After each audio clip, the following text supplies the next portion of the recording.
Well, what's up, back again with another video for you all to enjoy. Let me start off by saying that when I made my first video of the year last week, I realized that there were two problems. The first one is that the iPhone 5S that one of my family members gave it to me was left by someone in 2013, which I don't understand why. That in 2013 the iPhone 5S was a brand new phone that year by Apple, and it was left by someone, and she found it because that person already left. I don't know fully how it all came about, but when I am back with her and the next time I will see her again, I am going to do the right thing and return it, and might be thinking of buying a used one off of eBay or Kijiji Canada and owning one so that it's legal for me to own that phone, because the reviews on Google about the phone said that it's a really great phone back in the day, but not nowadays, because already have iPhone 13 models of iPhones, and later this year in the fall iPhone 14 will be out, and iPhone SE3, which I might be planning on buying. But this phone will turn 2 years in October of me owning it, and 2 years in May. Yes, my dad's phone and mine came out the same month, just 6 days apart. Don't tell Dad, but mine is 6 days newer than his one is. So in the second issue I found when I rewatched my own video last weekend was that the last 5 minutes, and I know why there was no volume or it cut out, because my iPad brought up a warning saying that you have got 20% left on it, or it's 10, I don't know, but anyway, sorry, I guess the volume cut out, and I will make sure that doesn't happen again tonight. I am using my phone tonight to record this. So while I really don't want to do this one, but I just got to it. Sometimes in life we encounter lots of bugs, and some people think really about switching to Android, and I know that some of you are like, yay man, you are an Android user. No, I am not. I really love Apple, and always for the rest of my life until the year 2100 will be sticking with Apple. I don't care that Apple had a bad year, which Apple made. Now people on Google are saying that iOS 11 is the worst iOS they ever made. I could just swear at Tim Cook right now and on my video if I am allowed, but I am not allowed. What the fudge Apple did 5 years ago in 2017 when Apple made iOS 11. iOS 11 is like their iPhone 12 models of phones. They're totally crap, and oh my gosh, wow, what I mean, what the heck were you thinking, Apple? What lots of people that year were angry at Apple for doing that. Lots of people, and even I refused to update to iOS 11 because of that reason, and I think my iPad 6 that I got in 2018 had iOS 11 on it. Well, iOS 11 is like having 1 million bees coming after you. iOS 11 was like World War II. iOS 11 home screen looks like this, and yes, this iPhone 6 Plus is 100% mine. So let's start by saying that there was only 4.3% of iOS Apple users, which is the worst year for Apple operating system ever and will be forever. There's nothing good to report in this video about iOS 11 except that iOS 11 came out on September 19 of 2017 with its initial release, which Apple changed the notification menu when you pull down into the top, and you can see your summary of your day of notifications before it's in a different place.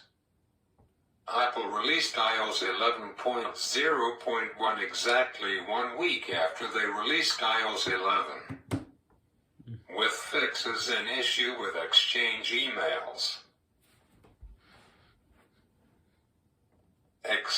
Gmail servers, where emails will fail to send.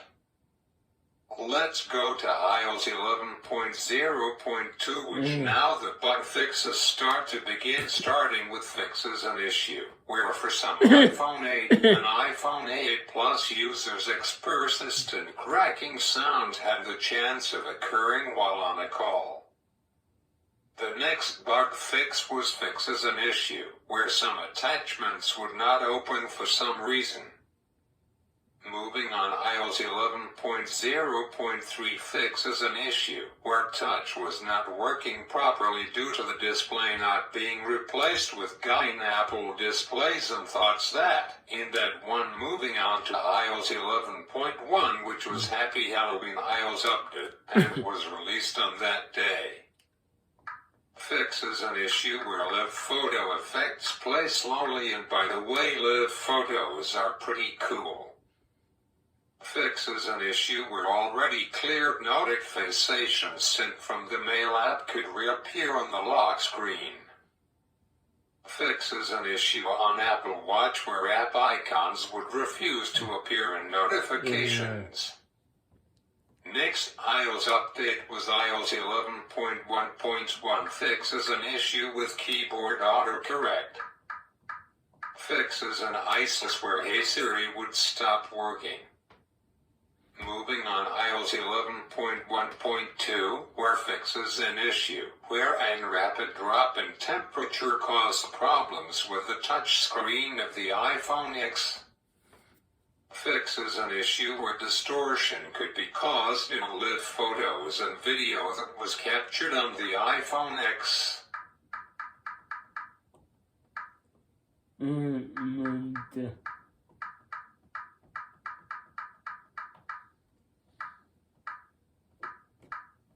Moving on to iOS 11.2, added support for Apple Pay Cash and Apple Wallet for the US only. I never use Apple Pay Cash or Apple Wallet, and never going to, because it's not safe because of fraud going on these days. Improved wireless charging on iPhone 8, iPhone 8 Plus, and iPhone X. I don't know why Apple didn't come out with iPhone 9. Lots of people are still to this day wondering about it. Added 3 new wallpapers in iPhone X.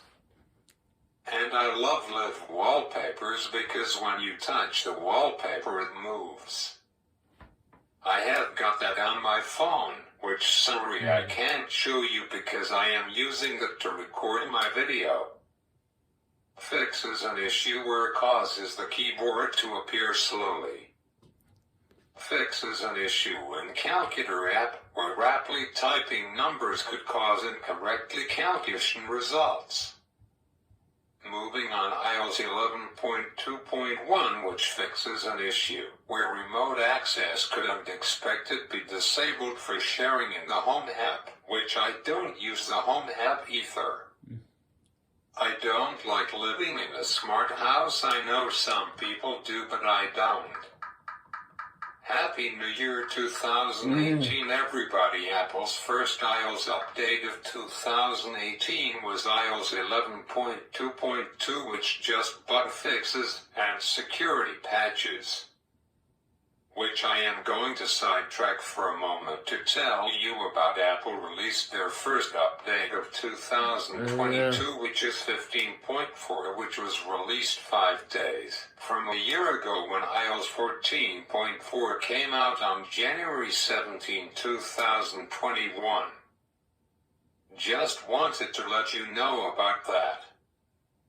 So Apple's next awful iOS 11 update was iOS 11.2.5, which is weird. What happened to 11.2.4 and .4? I don't know why. So anyways, it adds support for HomePod, which I really want a HomePod someday, but it's really expensive, like around $450, which is kind of like Amazon Alexa BG and Google HomePod. I don't know what its actual name is, but you know what I mean. Now that's Siri new for the US, UK, and Australia. Only Siri can now has the ability to read the news. Users can also ask for news from specific categories. Which is cool. I haven't tried to ask Siri to read the news, but like to try it. I already love to read the news than watching the news, because 5 minutes compared to half an hour saves you time and it's the same news, so why you would waste your life away watching the news which you can read it. And just more bug fixes. iOS 11.2.6 comes with fixes an issue where in some instances third-party apps would fail to connect to external accessories. Moving on to iOS 11.3, which Apple did a whole list of features and bug fixes, like the list is endless with augmented reality. You can read all about it on Wikipedia. Moving on to iOS 11.3.1, which fixes an issue where on some iPhone 8 devices touch input could be unresponsive due to the displays being services non-genuine replacement displays. Moving on to iOS 11.4, which AirPlay 2, which allows users to control their home audio systems. Allows users to broadcast music via multiple AirPlay 2 enabled speakers. HomePod strobe pairing. When pairing, the HomePod balances the sound based on the location of the speaker. HomePod provides advanced audio formatting and technology that provides a wider sound stage than in traditional strobe pair. HomePod automatically updates unless are disabled in the Home app.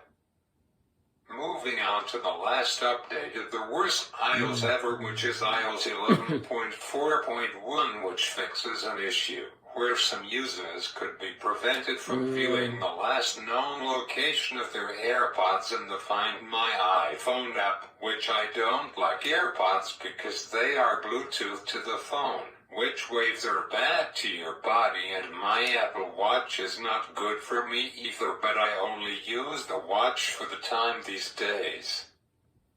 Improved reliability when sensing data sources such as mail and contacts with Exchange accounts. So thoughts iOS 11, which is the worst iOS ever Apple released.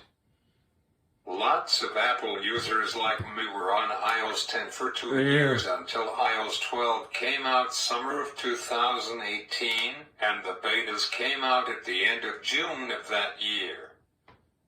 So iOS 12 fixes a ton of bug fixes from iOS 11.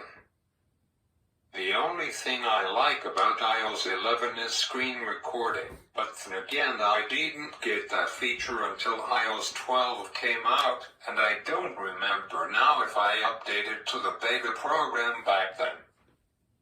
Which last week I gave you uncoded updates, so I won't give you one this week, but I will give you one next week when I talk all about iOS 12. Well, I have got no music for you planned on this video this week. Here's my thoughts about iOS 11 is that I think Apple put out too many new features like screen recording, and then came the stupid bugs, and then Apple fixed them with iOS 12 and no new features. So if you enjoyed my video, make sure to give me a like and a thumbs up and hit the subscribe button, and until always I will see you all next time. Bye.